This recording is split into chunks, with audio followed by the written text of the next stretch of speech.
The story of Pig Will and Pig Won't.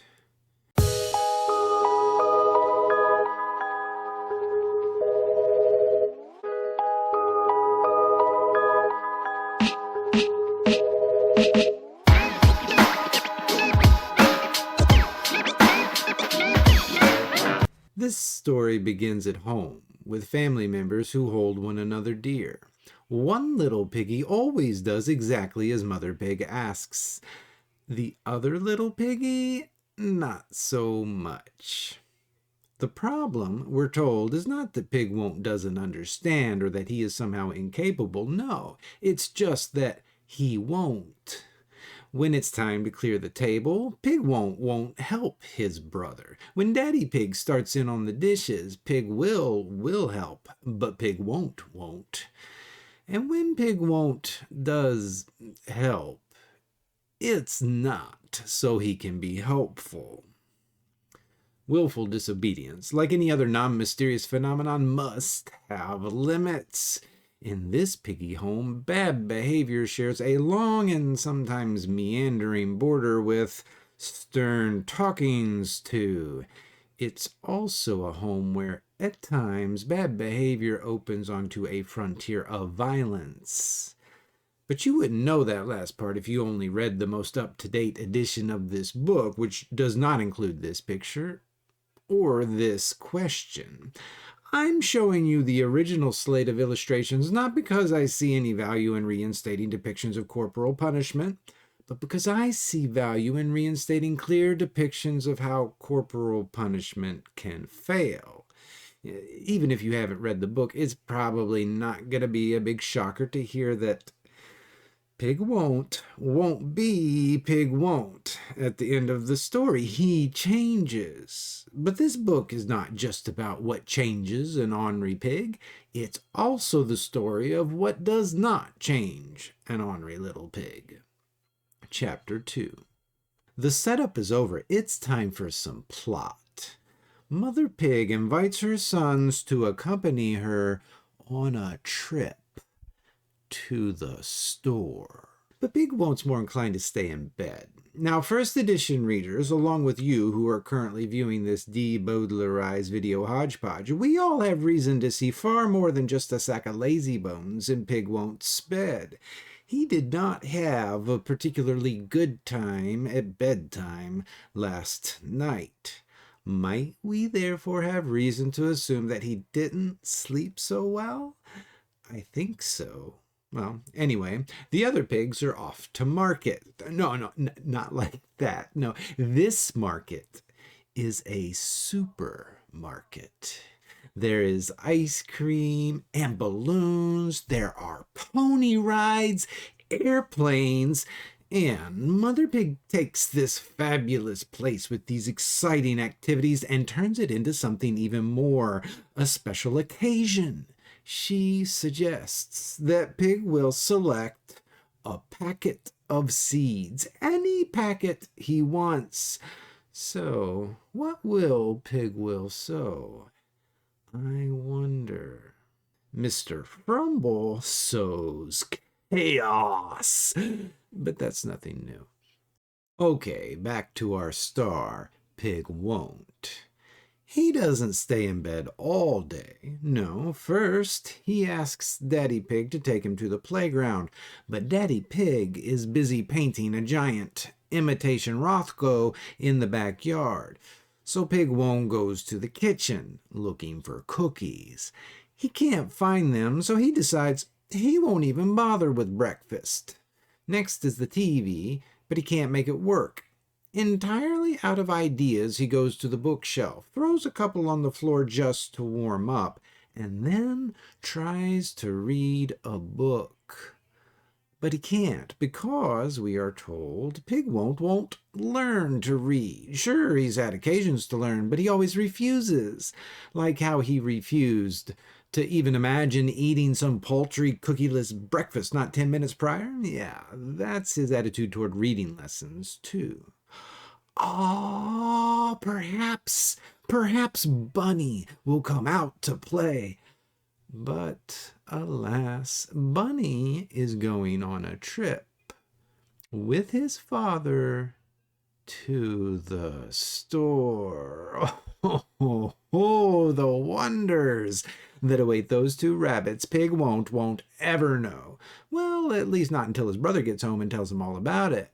But before that happens, on the way home, Mother Pig stops for ice cream sodas. Now, from what fertile soil sprouted that idea? I wonder. I mean, her son got ice cream. Why shouldn't she? But there was someone else, wasn't there, who did not get ice cream? Yes, already crying from hunger, Pig Won't hears from his brother every shiny detail about the supermarket. And then he cries even harder. Chapter 3, Pig Will is ready to plant that corn. Of course, Pig Won't is no help at all, but Lowly Worm is. Or at least he tries to be. Worms are famous for digging, but I'm not sure that's how shovels work. And then here, perched on the end of the hose like that, it looks fun, but is that helpful? Well, at the very least, his desire is pure, and apparently that is enough for growth because, time jump, we are ready for harvest. And what a harvest!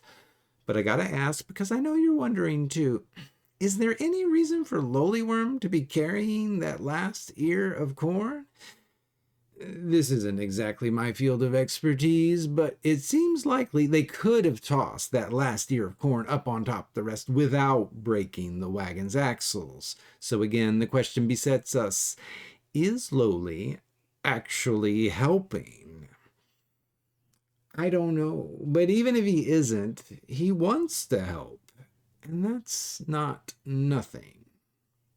Mother Pig cooks it all up in a big pot and asks, now who is going to eat all this delicious corn?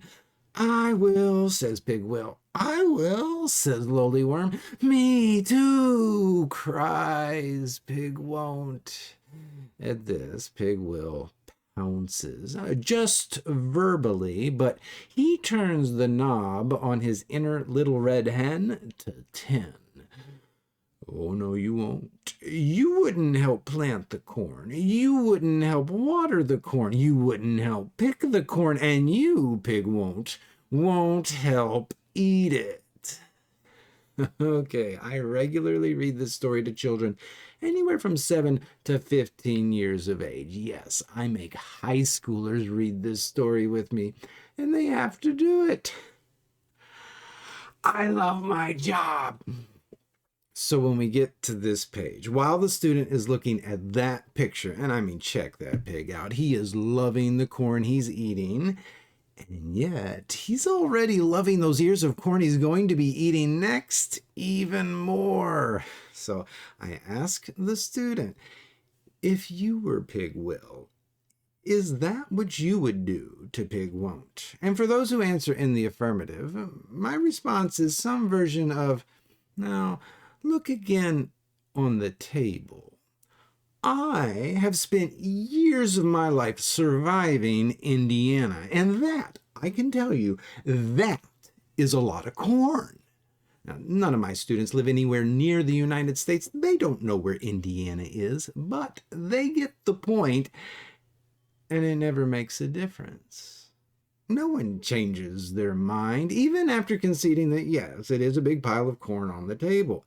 It doesn't matter. Categories like scarcity and abundance are entirely irrelevant in this sort of contest of wills versus oh no you won'ts.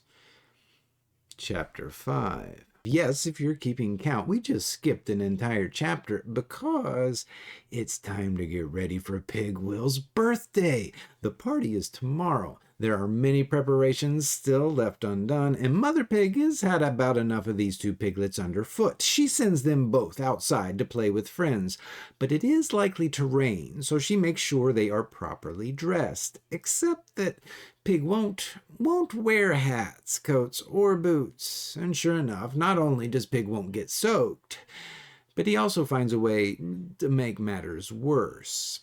Mother Pig is furious. Pig Won't is taken ill. She sends him straight off to bed.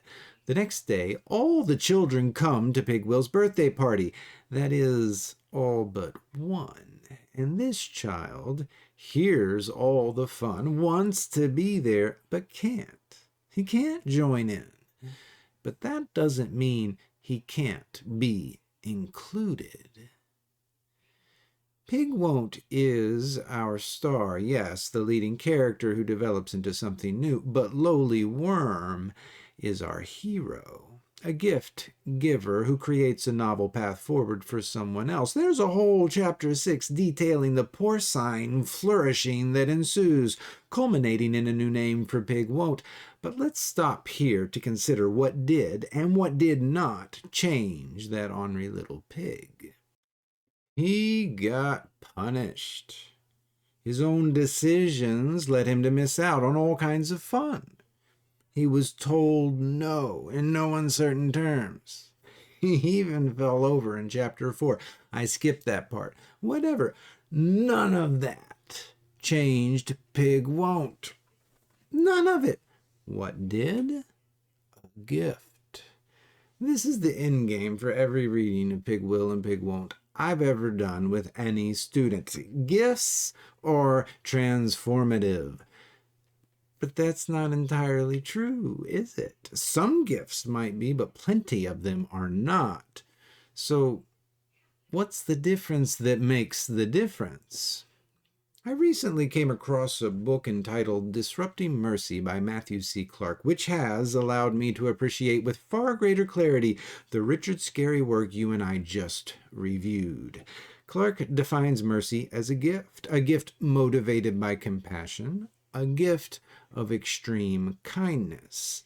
And in the book, he's quick to point out that giving gifts is hard, maybe even impossible. I mean, are you ever really giving just to give, or is there inevitably going to be some implicit deal-making at work? You know, the because that follows the I'm giving you this?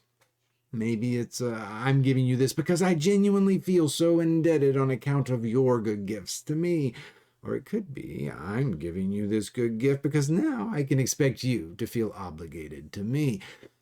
Such becauses almost seem to affix themselves. They are innumerable, each with an opposite, and every one of them just fits so well. How? How could anyone ever avoid them all? Well, take a look at this picture again. It's a worm carrying a slice of birthday cake on his head to a sick pig. Lowly didn't bake that cake. It's not even his birthday, and quite frankly, it's sort of inappropriate for a small child who is a guest in the home to be roaming into bedrooms while the party goes on elsewhere. So what exactly is Lowly Worm doing? Could what we see here be considered gift giving? Maybe a better question to make the exact same point is, whatever Lowly Worm might be doing, could Pig Won't ever possibly be expected to return this gesture? And if so, how? I mean, the kind of action we see from Lowly isn't that amenable to the inverted recursions we call reciprocity. If that were to happen, it would have to be like Lowly had a cousin who invited Pig Won't to her birthday party, but Lowly, it just so happens, was trapped in the basement, and only Pig Won't noticed, and then he goes and finds him and like shoves some cake through a vent. So returning this favor to whence it came is just preposterous.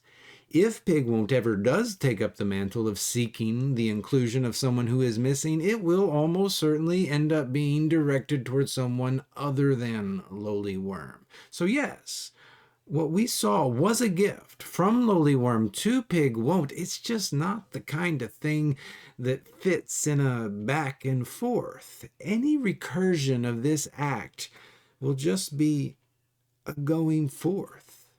Matthew C. Clarke labels this necessarily non-bilateral propagation of giving in response to gifts given a network of reciprocity. Also, we should notice that the act of mercy we are now analyzing was not triggered by the pitiful sight of Pig Won't sick in bed.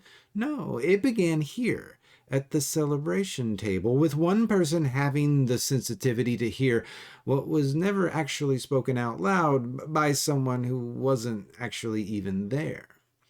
In Chapter 2 of Disrupting Mercy, you'll read this line. The phrase motivated by compassion establishes the social context for mercy. To speak of compassion implies someone experiencing a need and someone noticing that need. Okay, Lowly Worm certainly does the noticing, but what exactly does Pig Won't need? Is it cake? Corn? No, he doesn't need any of that. What he needs is for someone to come with a gesture, any gesture that makes him feel included. That's what Lowly Worm did, and it was compassion that directed him, not pity. Confession, for years now, rereading this story, I've been kind of hung up on that "oh no you don't" scene with that mound of corn on the table. It just seems so heartless of Pig Will to say no like that. But after listening to the Disrupting Mercy podcast, I started to wonder if Pig Will had said to his brother, get you some corn, would that have been merciful? By Clarke's definition, no, it would have failed on all three counts. It would not have been a gift because there wouldn't have been any forethought. It would have lacked the necessary motivation because appeasement in the face of a looming tantrum is hardly compassion.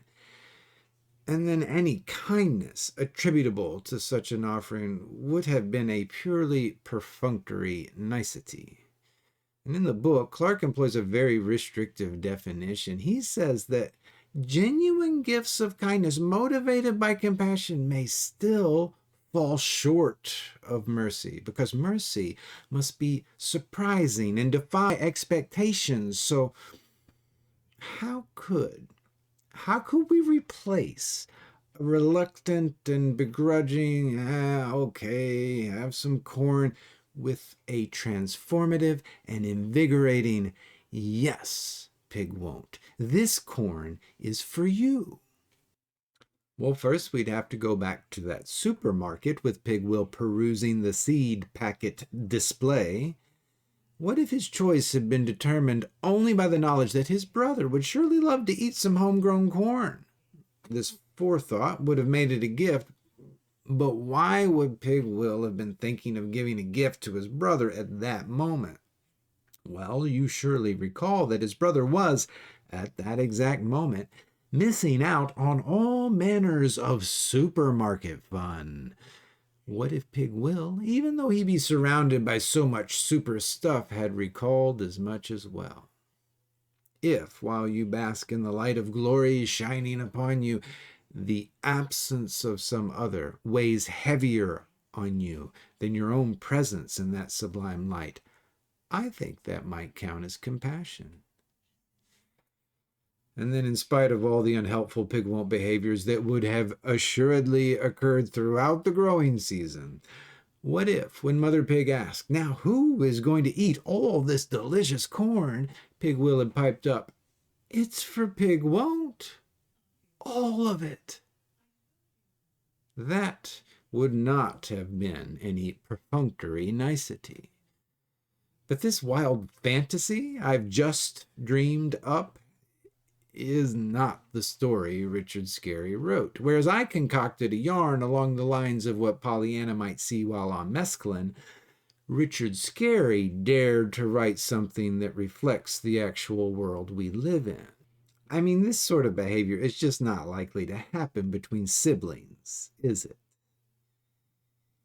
If an act of mercy is something that will invariably destabilize the status quo, who among us wants to rock the boat that carries those who hold us close? We don't want to disrupt the people we care about and cherish, not even, especially not if it be a person with whom we are entwined who regularly brings us toxic and abusive encounters.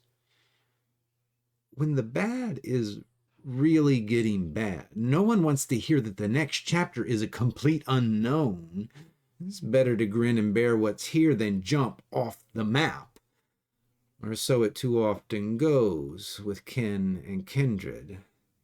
But the outsider, that person with just 1 foot in the door, and perhaps just 1 foot, period. Yes, the outsider, who is clearly non-essential, either easily replaceable or entirely superfluous, and no one even cares enough to figure out which. That person, who is sort of always there and kind of always sort of in the way, that person, if they be as shrewd as they are innocent, is in the position to plot a mercy scheme of the sort a lowly worm once devised betwixt an I will and an I won't.